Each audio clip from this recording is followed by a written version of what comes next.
पूरी तैयारी है। मैं तो कोसली विधानसभा क्षेत्र के सभी साथियों से निवेदन करता हूँ कि इस बार का चुनाव का विशेष महत्व है। कोसली विधानसभा क्षेत्र जो विकास की दृष्टि से पिछड़ता जा रहा है,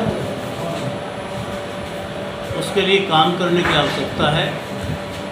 और सबसे मैं निवेदन करता हूँ कि इस बार मुझे अपना समर्थन दें, आशीर्वाद दें और हरियाणा प्रदेश में कांग्रेस की सरकार बनाए।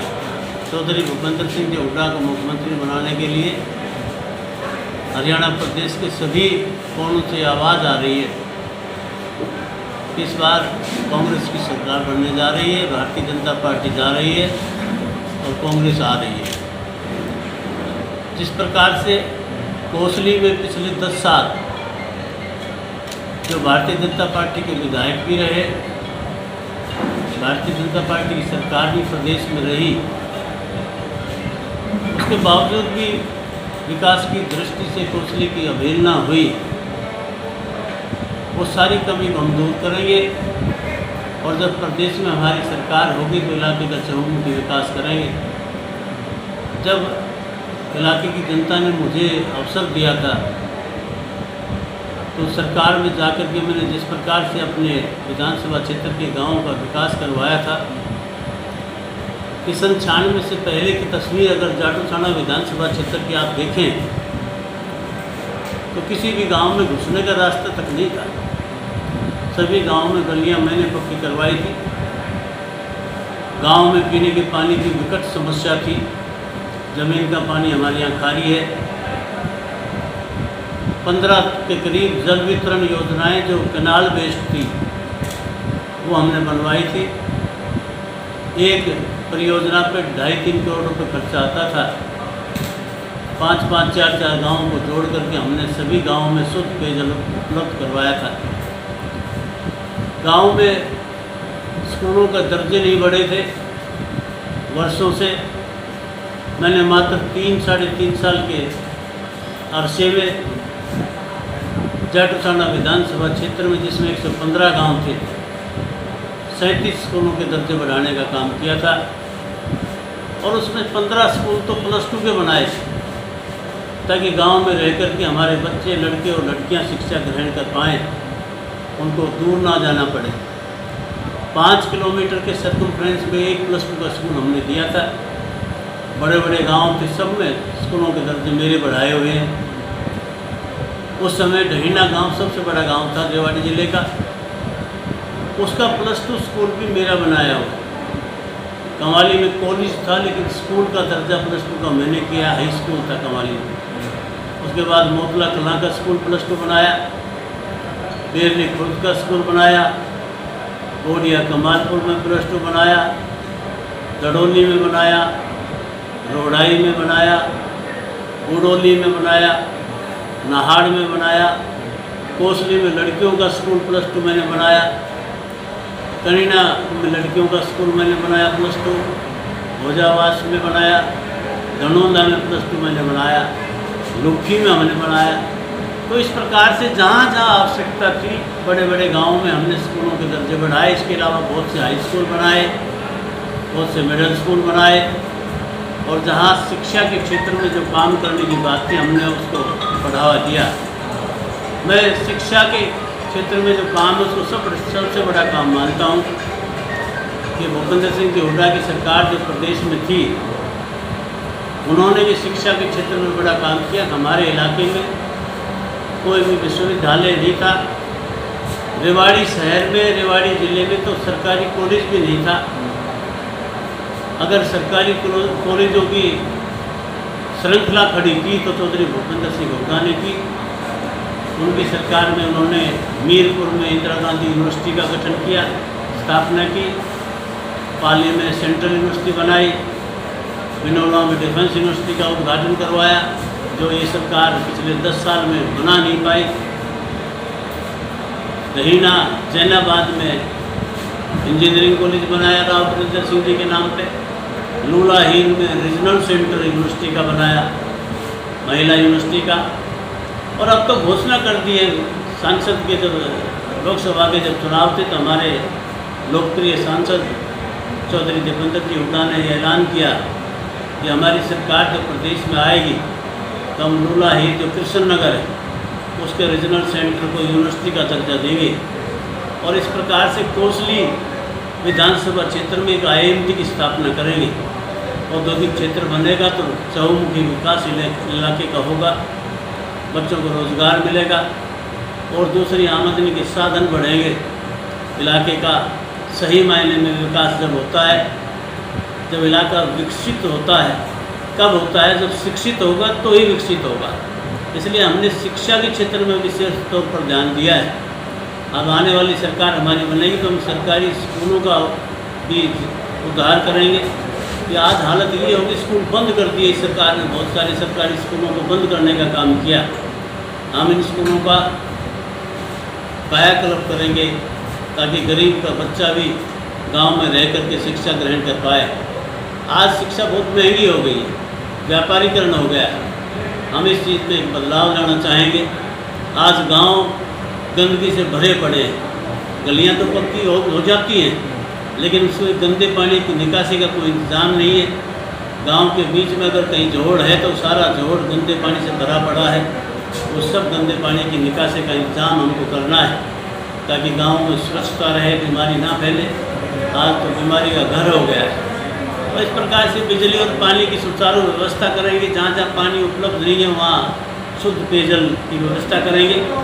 हमारे यहाँ ज़मीन का पानी खारी था। मैं जब सरकार में था तो 15 के करीब वाटर वर्क्स मैंने बनवाए थे जो कनाल बेस्ड थे। एक पे 2 से 3 करोड़ रुपये खर्चा आता था, लेकिन हमने पूरी व्यवस्था की थी हर गाँव को शुद्ध पेयजल मिले। तो इस प्रकार से जो जो कमियाँ रह गई हैं उन सबको दूर करेंगे और आने वाले समय में अपने इलाके का चहुमुखी विकास करने का काम करेंगे।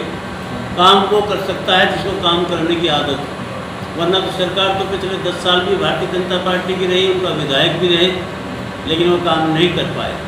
मैं तो जनता से ही अपील करता हूँ कि योग्यता के आधार पर वोट देना सीखें, योग्यता के आधार पर विधायक को चुनना सीखें।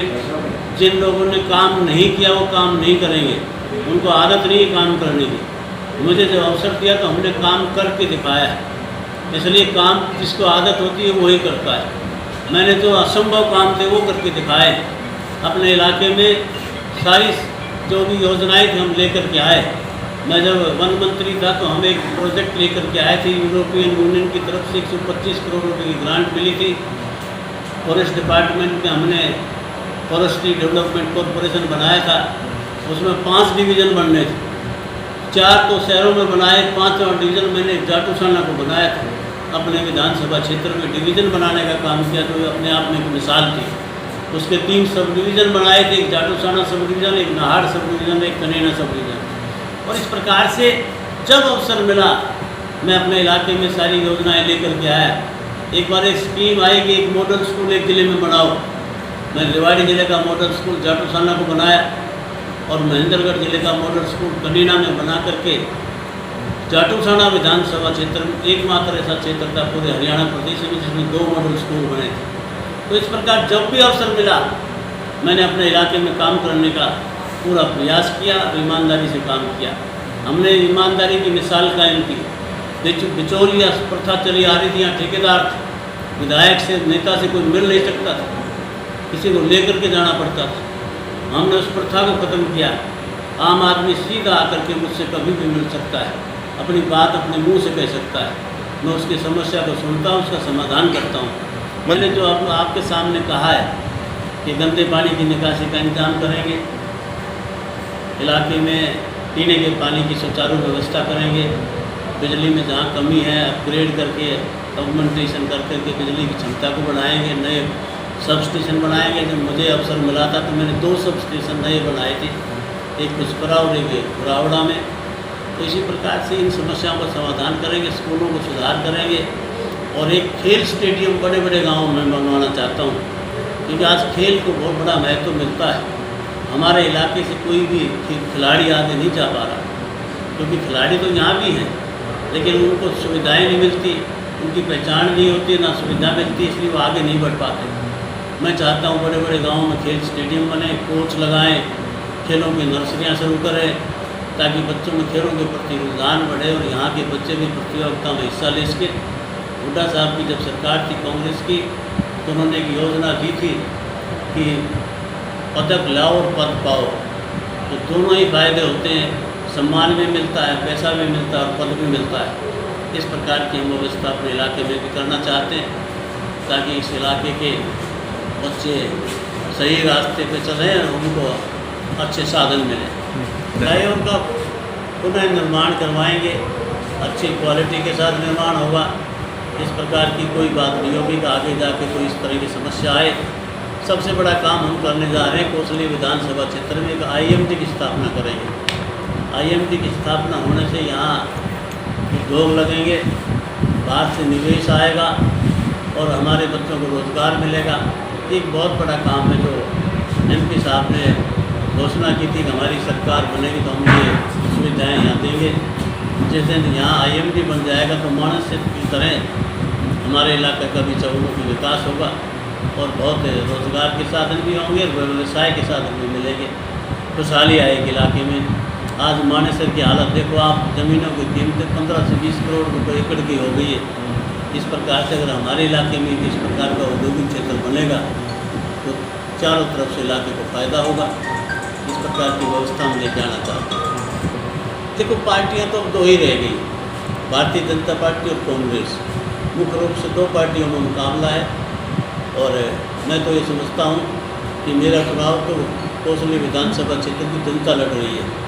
मैं अकेला उम्मीदवार नहीं, पूरी जनता उम्मीदवार है, क्योंकि 20 साल का जो अवसर गया उससे लोगों में निराशा हाथ लगी है। जब से मैं यहाँ का प्रतिनिधि नहीं रहा, लोग मुझे याद करते हैं और इस बात को मन बना लिया उन्होंने कि जनता मिलकर के चुनाव लड़ेगी, जनता का ही नुमाइंदा जगदीश यादव जीत कर दिखाएगा, जनता ही सरकार बनाएगी और उनमें जो इलाके का कमियाँ रहेगी उन सबको हम दूर करेंगे।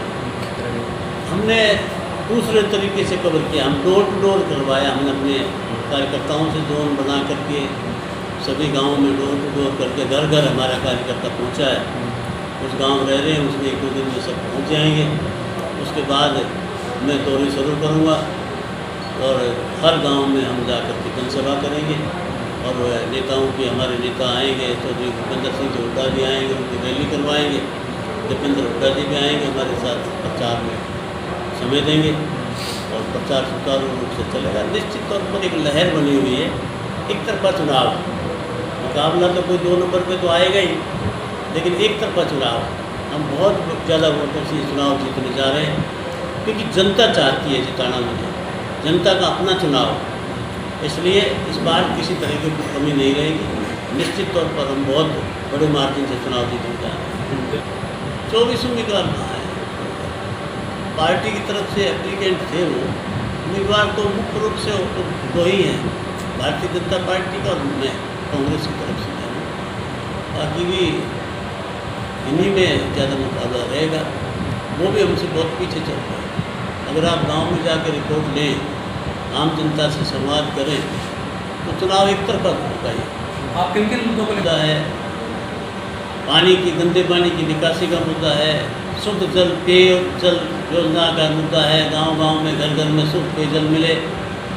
ढाणियों में जो समस्या है, बिजली की समस्या है, ढाणियों को हम गाँव की तरह ही जगमग योजना से जोड़ना चाहेंगे ताकि उनको ये समस्या ना रहे। अब उनको ट्यूबवेल की लाइट मिलती है, बिजली मिलती है, वो जो 8 घंटे जाती है, तो उनको बड़ी समस्या है, इसका समाधान करेंगे। दूसरा, सरकारी स्कूलों का उद्धार करेंगे कि सरकारी स्कूलों में बिल्कुल ठप हो गए, पढ़ाई नाम मात्र की रह गई। उन स्कूलों में इस प्रकार की व्यवस्था करेंगे कि गरीबों के बच्चे भी पूरी शिक्षा ग्रहण कर पाएँ, फ्री में शिक्षा मिले।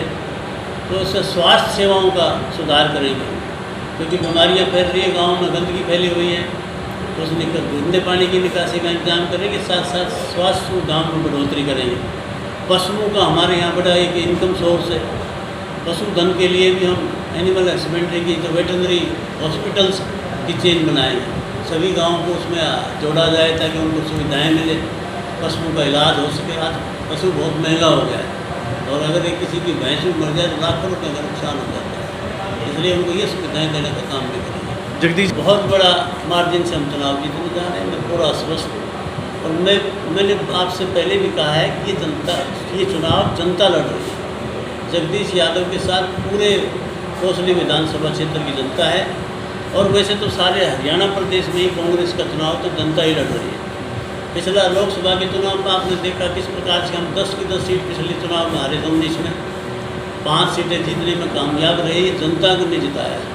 इसी प्रकार से हरियाणा प्रदेश की जनता ने मन बना लिया कि इस बार कांग्रेस की सरकार हरियाणा प्रदेश में बनने जा रही है। चौधरी भूपेंद्र जी हुड्डा